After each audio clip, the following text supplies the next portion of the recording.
How you doing? Welcome back. Just sauteing our vegetables down, or actually sweating the vegetables. The difference is going to be the level of heat. If this was real high heat and I was trying to get color on them, it'd be a saute, but this is a sweat. It's kind of the same thing that happens to you when you get hot. You get hot, you start to sweat, and you start to smell. Well, that's exactly what's going on in the pot. So now I'm going to take, this is Tasso ham. Tasso is a spiced, cured Cajun ham. And this is going to be for our shrimp and grits. And what we want to do is we just want a little bit. And we're going to take a little bit off of there. You can get this in most of the grocery stores. And a good brand is Manda. Actually, you can get it at Monarch is the best place to get it. They have plenty of it. And it comes in a little 1 pound container, so a 1 pound package. You don't have to buy a lot of it. Now, again, just like we did before on the vegetables, I went through into strips, and then we turned it sideways and went down and made our little cubes. And I'm going to go back and just real quickly run the knife through it. I want it a little rougher chop. So, now, what we're going to do now is get another pan going to start sauteing our shrimp in. All right, and that's going, and I'm going to get a little bit of butter.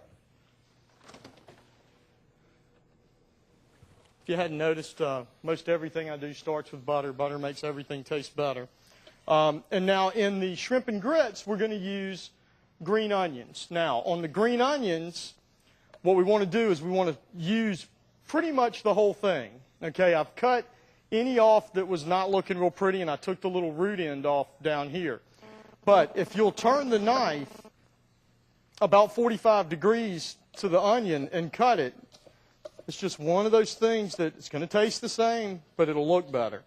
So we'll go all the way down the onion. Move these out of the way. I don't want to mess them up.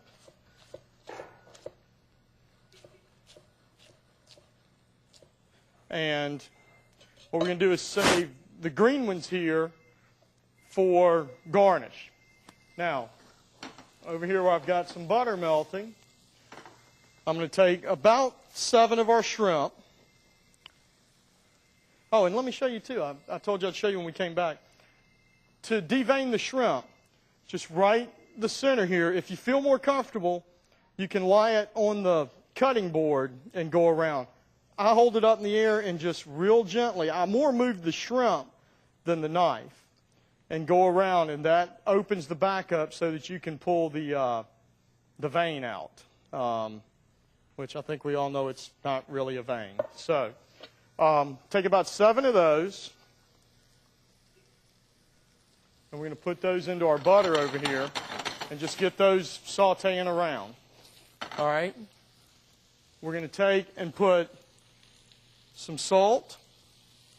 And if remember last week I told you how to make our seasoning blend, all right?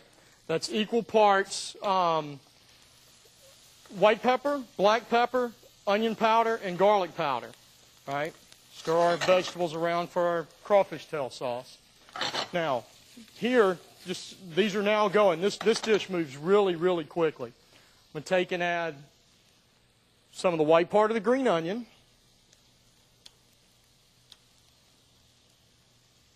I'll turn that fire down too low. We're going to take and put the tasso in it. Now, we're just going to let this saute just for a moment.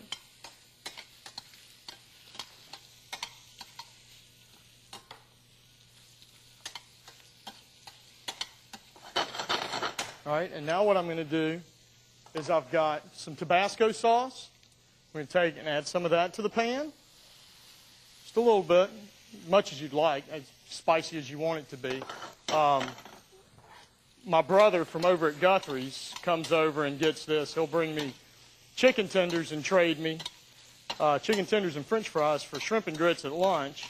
And I enjoy that. That gives me a chance to eat some good old chicken tenders from Guthrie's, and then he gets shrimp and grits.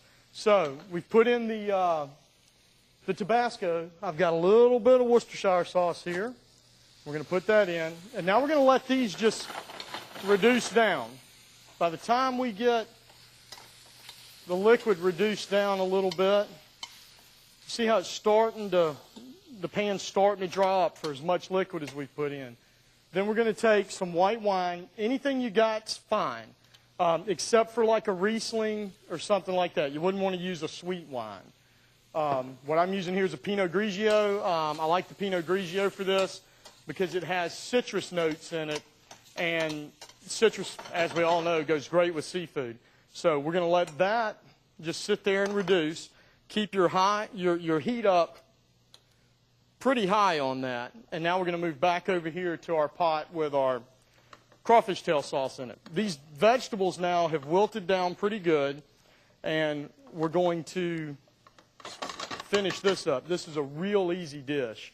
So we've got that going. I went over to Monarch, and I got some crawfish tails that are already cooked, and they're already peeled. So you don't have to sit around and do that.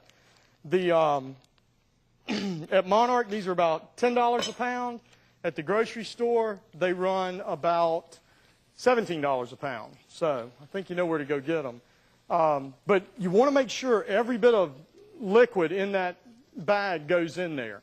And we don't want any crawfish to escape either. Those are delicious. But this is 1 pound of crawfish tails, and we're going to take and we're going to mix that around and get it incorporated. At this point, too, we're going to add some Creole seasoning. And don't be shy here. You want to season this up nice. When you buy your Creole seasoning, be sure to buy one that's low sodium. Okay? If you make your own, if the recipe calls for salt, leave it out. That way you can control the salt content always. Believe it or not, this sauce is getting real close to being done, and I keep calling it a sauce. You're probably wondering where that comes in.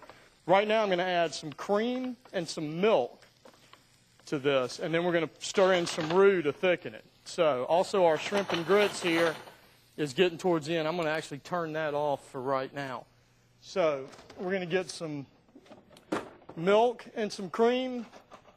If you can't tell by looking at this, if we're using milk and cream together, that you could probably just use half and half would work fine.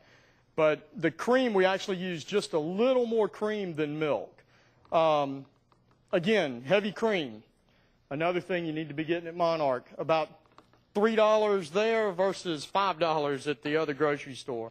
If you can find a few items in there that work for you, which you should be able to, it's the same stuff as in the grocery stores, you can really save some money there.